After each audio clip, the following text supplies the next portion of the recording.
এই জিনিসটা একটু যাতে নতুন সরকার দেখে, তরুণদের জন্য বিশেষ করে। সব প্রত্যাশা তো পূরণ সম্ভব না হলেও তারা চেষ্টা করবে, এই চেষ্টা কতটুকু সৎভাবে করবে সেটা আমরা অবশ্যই দেখার চেষ্টা করব। বিশাল একটা ভূমিকা এখানে ছাত্রদের ছিল এই গণঅভ্যুত্থানের পিছনে, এবং বর্তমানে যে আমরা এই 17 বছর পর ভোট দিতে পারলাম, এটা আমাদের একটা বড় পাওয়া।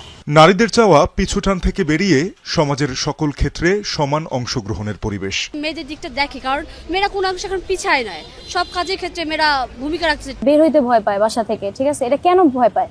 কারণ আইন শৃঙ্খলা বাহিনী তারা কি করে? তারা দাঁড়িয়ে থাকে। একটা রাস্তা দিয়ে একটা ছেলে গেলে একটা মেয়েকে কেন পিস করবে? মেয়েদের নিরাপত্তা বিষয়টা হচ্ছে সবচেয়ে বেশি জরুরি দরকার। সেটা হচ্ছে বিগত সরকারের কাছ থেকে ওই রকম ভাবে দেখা যায় নাই, কিন্তু নির্বাচিত সরকার যেন এটা নিশ্চিত করে।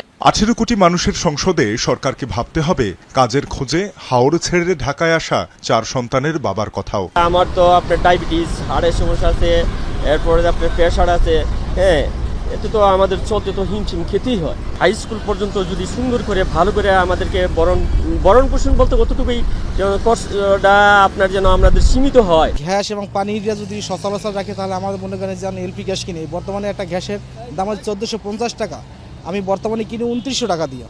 যদি এগুলো সে খেয়াল দেয় তা আমি মনে করি আমাদের কর্মজীবীদের জন্য অনেক ভালো হবে।